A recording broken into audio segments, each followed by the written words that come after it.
Welcome to a special crossover episode bringing together Workiva's podcasts, ESG Talk and Off the Books. This is your Off the Books co-host, Tsai, joined by ESG Talk host, Mandi McReynolds, and Steve Soter, who is a familiar face on both podcasts. We're coming to you from Amplify Americas in Nashville. Each year, Workiva's Amplify conference series brings together thousands of accounting, finance, ESG, audit, and risk professionals to explore best practices in financial and non-financial business reporting. This is a two-part episode. First, we'll hear from Mandi, who is a leader in ESG, and from Steve, who is an industry principal in finance and accounting. And then we'll hear from some Amplify attendees. Mandi and Steve, thanks for taking the time out to join us. I know it's a very busy week. Oh, it's so wonderful to be here. I mean, Steve, I've got I'm down to my 20th cup of coffee, blend of caffeine and decaf, of course, here at Amplify. How are you doing on your Diet Coke fix? You know what? I've found a special supercharged version of Diet Coke with extra caffeine that's going to carry me through the week. We got a lot going on, and it's been wonderful. Oh, great to be with you both. Thanks again for being with us. Steve and Mandi, tell me, what do you look forward to most about Amplify? You know, Catherine, I have been attending Amplify for many years, first as an attendee when I was a practitioner in SEC reporting, now, of course, proud to represent Workiva, and no surprise, connecting with our customers and connecting with those who are doing this very, very important work is always something that I look forward to. You know, when I was in practice, it was so great to be able to hear from people who are struggling with the exact same challenges that I was and getting new insights, new ideas, just different perspectives on ways to navigate what has historically been a fairly challenging profession and honestly only continues to be more so. So for me, it's really getting in front of people and having those conversations and then learning how are they overcoming the same challenges that I am. Building on that, Steve, I think, I'm a newbie, right? Last year was my first Amplify in person, and I was just impressed with the team mentality. I think that's my favorite part of Amplify. It's very rare that you have a conference that both financial professionals, risk professionals, and ESG professionals can all come together. And that oftentimes are the strongest conversations that need to be had to move the sustainability of a company forward and to move data and insights together for the benefit of an organization. And so it's thrilling to me when I see all three parts of a company have a chance to experience an event together, sometimes at different sessions where they go and they divide and conquer, and then also times where they're coming together so that they're all hearing it and brainstorming. So the team sport of Amplify is one of my favorite things. And Mandi, I'll just add, I love that because, historically, as we've moved beyond just financial reporting, we maybe haven't had those other perspectives, and we're getting that now. We are seeing the way that teams come together in this team sport, to use that very apropos description, is just awesome. It's funny you both mentioned that because our theme for this year's conference is Unite to Ignite. And I think one thing we can all agree on is that we're better together. Mandi, what does Unite to Ignite mean to you? Yeah, I think it's interesting because Amplify this year falls at the same time as Climate Week. We have a session at Amplify that is also a virtual session with Climate Week in New York, and it is the C-suite session where we're talking about ESG in the C-suite, strategy, policy, governance, and risk. And I think that's the perfect example of Unite to Ignite. There's no way forward if you don't have those things coming together. Steve, what does it mean to you? Well, it certainly is a clever play on words, obviously, but I think the concept is exactly as you described it. Hey, if we're going to get past the challenges and the opportunities, frankly, that are, being provided by what I would call somewhat of a new era in corporate and business reporting, you've got to get these teams together and uniting and getting on the same page. It's interesting how, I don't know, Mandi, you probably remember, even if a couple of years ago, I felt like there was this, not conflict, because I don't want to take the negative here, but I do feel like there's a little bit of tug and war between, let's say, maybe sustainability and financial reporting teams. I feel like that's changing because both teams are realizing that in order to get through, again, new regulation, new opportunity presented by corporate reporting, these teams are going to have to bring to bear the various skill sets that they have. This conversation, this dialogue that's happening among teams that is taking place literally right now at Amplify, honestly, that is a bit of an ignition, right? And so, clever play on words aside, I actually do think it's the unification that's going to end up uniting and igniting these teams in really, really meaningful and frankly very important ways for the critical work that both teams actually have right in front of them. All right, let's switch gears. I want to talk a little bit about generative AI. This is something that Workiva recently integrated into its platform. So, Mandi, how do you think generative AI is going to impact your field going forward? Yeah, I can talk about it from an ESG perspective. This is one of my favorite topics because I think it's going to be game changing in the field. Where does AI take us in 3 areas of ESG? First, when it comes to compliance. So can AI get us a little bit closer to gap analysis of regulatory action that needs to take place both around the world? Because like tax, it's going to be different. I say that on our ESG talk show all the time. We're going to have global agreement, but it's going to disagree per country, per region. And so I think there's some areas of compliance that will be really fascinating to see how AI can move and speed up the process for which organizations can comply.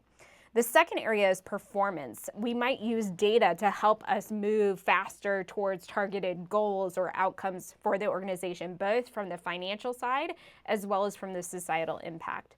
And finally, stakeholder engagement, which ultimately your business and impact can't thrive unless you do that. And I think AI is going to be a way that we can scrape for stakeholder engagement, automatically move stakeholder engagement to pulse checking and getting faster at it. Ultimately, those 3 areas will have a touch of technology, but it cannot replace humans. And I think that needs to be really, really clear. There has to be a complement of a human element to look at the data, to discern the data, to work through the data, because there are some risk. I am really curious as AI comes out, Steve, like what's your perspective on what's this going to do to financial reporting and audit and risk? It definitely will be game changing, and you're going to get me all wound up because I feel like all I've been talking about lately is generative AI. We had an episode of Off the Books talking about that recently, and actually we've got a terrific virtual session that's available for free about AI. I think that audit and risk actually becomes one of the immediate places where generative AI can make a really big impact. So, Mandi, I love that you brought that up. We know that audit and risk teams are short-staffed. It's hard to find auditors. It's hard to find that talent pool that's going to, be required, especially as we start to look at assurance for ESG processes. Generative intelligence can actually help design a test. It can actually run the test. It can actually spit out the report. And while you probably don't want to take, not probably, you certainly don't want to take everything that the Gen AI produces at face value, even just those steps and automating, I say that in air quotes, even just automating those steps are going to help with that talent shortage. But I think really where AI heads in the future is being able to take a list of reporting requirements, sets of data, and then producing outputs that weave all of that together. And the beauty about certainly financial reporting information, there is no shortage of requirements. Those requirements are well understood. There's actually no shortage of data when you think about XBRL in particular. And so I don't think we're that far from the day where you are almost able to hey, here's my data set. These are the reporting requirements. This is the kind of output that I'm looking for. Okay, go ahead and generate something to get me started. That I think becomes a really, really powerful moment for financial reporting in particular, because then you're not spending your time drafting the disclosure, you're spending your time reviewing and thoughtfully considering it and asking yourself, is this going to meet the stakeholders and those who are using that information? I think a way to think about it is I tell teams, or even my own team, I take a step back and look at it as what is today a vacuum task, right? The way that you said, what sucks all the time, the energy, the effort from a team, to what if that all went away? And I think that's really where teams can get excited about the future of AI. Yeah, and I think it brings up 2 important questions actually to that point.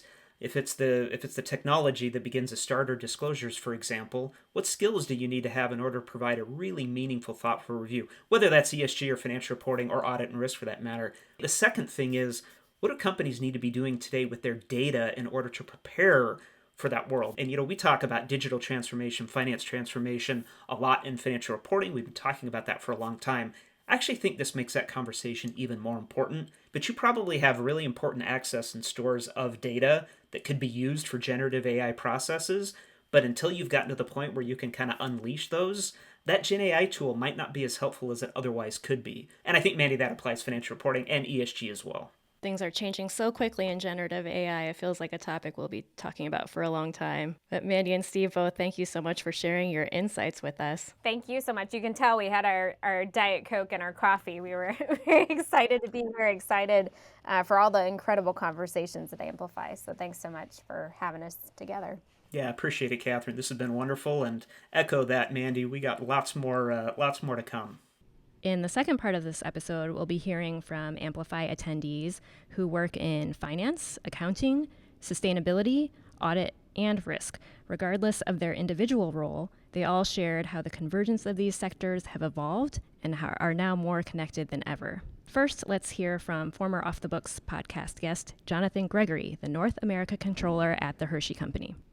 Finance, ESG, and audit and risk, they're all converging because it's critical that we get all relevant data that's getting in front of our analysts and our investors, and most importantly, any shareholder or stakeholder that cares about the overall health of an organization. It's now extending past just traditional financial statements audited by firms. It's now going deeper into ESG. So I would say that one way that ESG is fundamentally different from financial reporting is the fact that financial reporting has had like 100 plus years to get their act together.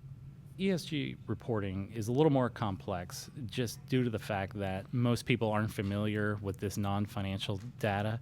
They're familiar with balance sheets, income statements, and auditing those processes and procedures that basically put out accurate and reasonable financial statements, which have been happening for a number of years, versus this new and evolving space of ESG reporting. But it really boils down to the way you gather the data and cleanse the data and put controls around what you want to report out on. As Jonathan was just saying, the data sources and controls around ESG data are probably not as locked down as they are for financial data, but that's changing. So let's hear from Chris Lollar. He is the Senior Vice President and Director of SEC Reporting at Regions Bank. He's also moving into the role of ESG controller there. So I wanted to hear from him about how Regions Bank is bringing teams together to work on ESG. In terms of operating model, we have a sustainability person that leads the charge. She's in our legal department. She is the head of what we do. And she and others in strategy, she's at the forefront of strategy. What's the company doing? She's part of the discussions of what we need to be doing. And then as it filters down to what are we going to put out there publicly, it starts to filter down to us. We have a core team of 4.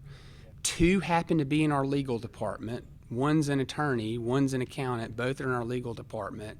Then you have myself in the accounting finance realm and another guy on my team who just came from internal audit. So we are the core of everything. So controls, reporting, it all sits with us. Obviously, there's internal audits involved just being internal audit, and risk is involved as risk, and others from around the company are involved to pull all this together. But that was part of what we did at the beginning of this, was form a team that can own all. In terms of all of the doing, it's all of us together. So we kind of split and divide tasks, and in the end come together to put the report together. That falls right in line with the theme of this year's Amplify, Unite to Ignite. It's all about bringing together financial reporting, audit, and ESG teams. One thing I've noticed is that no matter who you talk to at Amplify, ESG and the challenges surrounding ESG seem to be top of mind for everyone. So let's hear from Fabian Garavito. He's a director at Embark Consulting. Side note, Embark was this year's America's Regional Partner of the Year at Amplify. And in this next clip, Fabian will tell us about starting an ESG reporting program and getting ahead of non-financial ESG data. I think when a company is looking at starting their ESG journey, they're trying to figure out, okay, where do I even begin? What framework do I want to use? Which one applies to me? You get past that and you start looking at, okay, now I figured out what my ESG journey is. There's a lot of data. There's data coming from all over the place, data from customers, data from vendors, employee data, internal data. You're also looking at, intercollaboration within your company, right? You're looking at working with HR, supply chain, operations, finance and accounting. And so you have data coming from all over the place. So I think the biggest challenge there is how do you make sure that you have complete and accurate data for your reporting?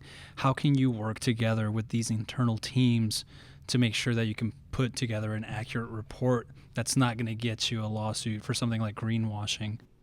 Answering those questions is a whole lot easier if you can tap into a team of people across different departments, especially when regulations come into play. Here's Gregory, Principal of Sustainability Reporting at Boeing. I'd say the scariest thing about ESG regulation is deadlines and the unknown. And seeing that train coming and hoping that we're prepared in the best way possible. Sustainability reporting is truly a team sport.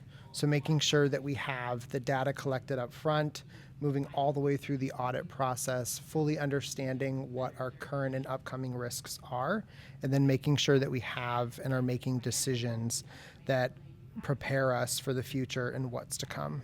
The regulations and ESG frameworks and proposed regulations are no joke. There's CSRD, TCFD, GRI, SASB. I could go on all day. Let's go back to Jonathan Gregory of Hershey around the uncertainty of reporting requirements. There's just so much of it out in the market, whether it's in the US or in the European Union. You have individual states in the United States doing their own thing. And what I think people in financial reporting and internal audit and the C-suite is just they want a regulated framework to work off of and not have this alphabet soup of reporting requirements that ESG teams are currently doing today. No matter how you feel about regulations, at least they can provide clearer expectations and a baseline of what information to provide. Included in some of those regulations, a requirement for assurance of the ESG data you're reporting. Here's Christian D'Souza, Vice President of ESG, CSR Planning, and Philanthropy Operations at the Walt Disney Company.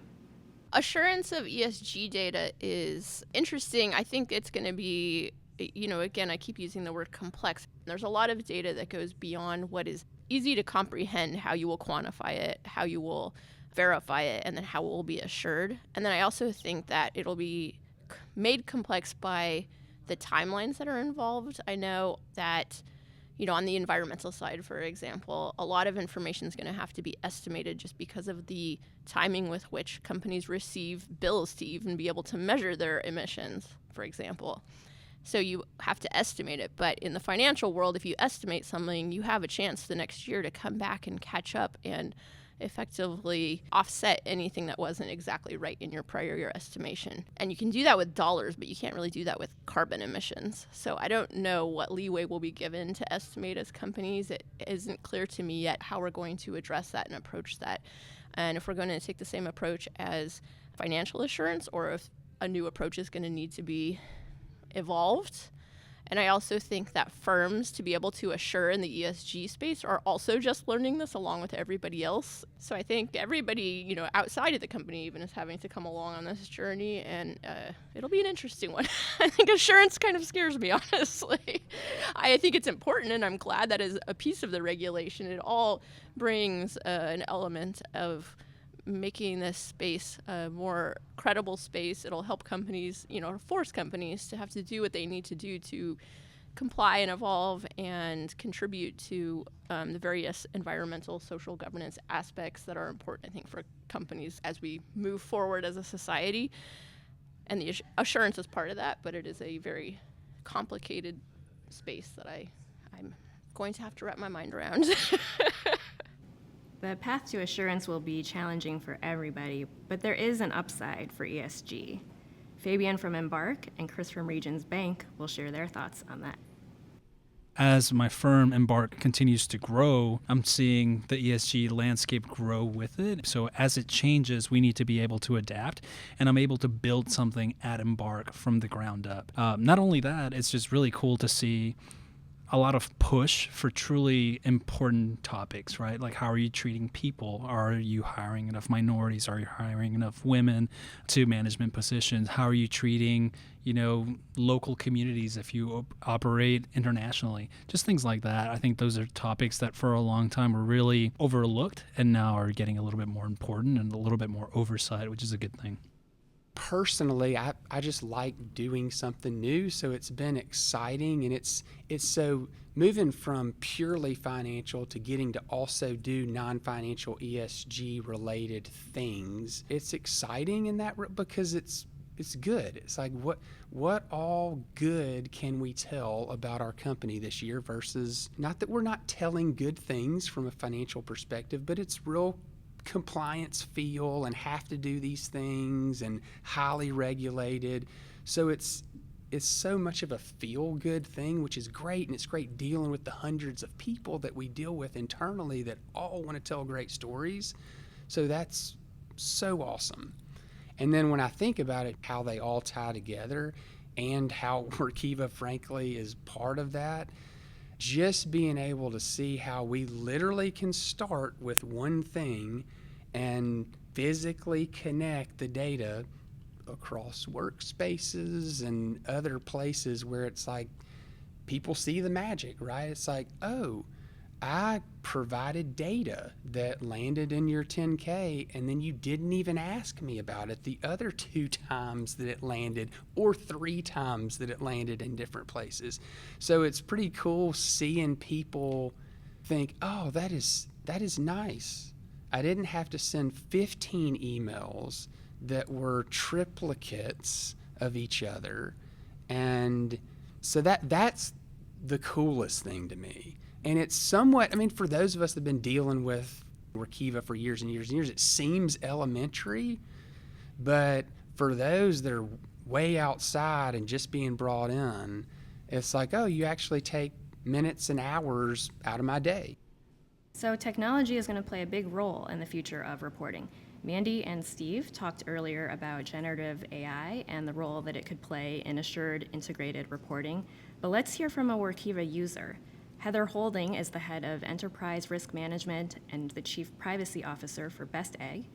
She was on a panel session with Steve talking about generative AI, and that session is available on demand for everybody. Let's hear what she has to say. There's definitely a lot of unknowns about AI. I'm sure you've heard about hallucinations. We've actually even seen a little bit of that through our testing of AI. One of the biggest concerns, though, especially as the Chief Privacy Officer, is just ensuring that our data is protected. So obviously the worst thing is personal identifiable information gets out into the public and gets into the wrong hands. That definitely keeps me up at night. One thing that we really love about the Workiva AI functionality is that our data is only in our instance. And what's cool about it too is that the AI isn't learning at the moment on our data. Basically, it's what you input and then what it comes back out. So it's not learning based upon our inputs. So that gives us a little more security in using that tool. While generative AI comes with concerns, there's a reason it's top of mind for so many professionals and business leaders. Let's hear how Heather and her team are already trying out AI and how she expects AI to benefit her work in the future. AI is really a game changer. We are a pretty small company. Resources are limited, especially in this economy, and you have to figure out how to do more with less. And by leveraging the technology, we're able to do more than what we've ever been able to do in such a short period of time. A really great example, and I love this example, and I've shared this with a lot of folks, is we had a backlog of over 10 policies that we had, and we just couldn't get to them because we have one person that manages policy governance. Well, one day we were playing with the AI, and I said, you know what, let's just run all of them through and see what we can do. No joke, we were able to get 10 policies done literally in a day. Of course, when you do put it through the AI, you still have to edit, make some changes, make sure it's factual and those types of things. But that's a lot quicker than actually having to sit down and actually write those policies. And it prevents a lot of writer's block. Like, it gives you a good foundation, and then you just have to tweak it to make it work for you. ESG and AI are changing business reporting, and while they both present unique challenges, there's no doubt that with the right people, processes, tools, and even conferences, we can overcome those challenges together. But don't take it from me. Let's hear one more time from Chris Lollar from Regions Bank and Grant Gregory from Boeing on why their teams come to Amplify. Why Amplify? Frankly, my team and those of us, we bring a few people every year and have for probably the past 5 years. But there's something to be said about showing up, seeing people, talking to people, and we talk to folks throughout the year. We've got great CSMs, we've got great support, we're connected to lots of people at Workiva, but things just click when we're all sitting together. I come to Amplify truly to network and collaborate with my peers, both in and out of industry. It's pretty amazing to understand where people are at in their journey and their process and comparing to where we are at the Boeing company, and then understanding where we can do better and what we can do together. And with that, we conclude our crossover episode from Amplify. A big thank you to everyone who shared their insights with us and joined us in Nashville. If you're interested in the virtual sessions Mandi and Steve mentioned at the start of the show, visit workiva.com/amplify. That's workiva.com/amplify. There's also more information there about the upcoming regional Amplify events in Asia and Europe. And of course, we'd love for you to join us next year at Amplify in Denver. In the meantime, if you've enjoyed this crossover episode, you can subscribe to see future episodes of both Off the Books and ESG Talk on Apple, Spotify, and YouTube. Thanks for tuning in.